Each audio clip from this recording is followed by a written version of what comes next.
Umano'y ugnayan ni na dating House Speaker Martin Romualdez at mag-asawang kontratistang sina Curly at Sara Diskaya iimbestigahan ng Senate Blue Ribbon Committee.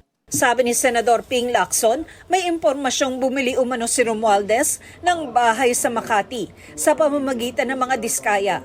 If verified to be true, this could possibly establish a direct connection between the former speaker and the Diskayas. Sabi ng kampo ni Romualdez, walang basehan ng ulat na ginamit ang mga Diskaya bilang front sa pagbili ng mga ari-arian.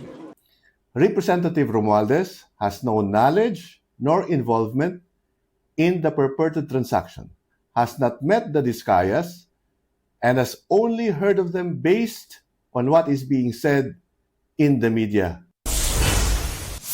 Mga legal na hakbang laban sa kumpanyang Solar Philippines ni Congressman Leandro Leviste, ipinaubayan ng Department of Energy sa Office of the Solicitor General at Department of Justice. Kinansela ng DOE ang ilang kontrata ng Solar Philippines para sa renewable energy dahil bigo umano itong tumupad sa obligasyong mag-generate ng halos 12,000 megawatts na power supply.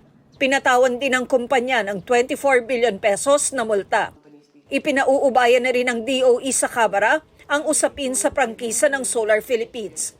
Sabi ni House Committee on Legislative Franchises Chairperson Jeffrey Ferrer, kung may nilabag sa prangkisa ay pwede itong makansela. Sa isang Facebook post, sinabi ni Leviste na Setyembre pa lang ay binalaan na siyang gagawan siya ng mga kaso kung isisiwalat niya ang Cabral Files. Tutugon daw siya sa tamang forum. Tina Panganiban Perez, nagbabalita para sa GMA Integrated News.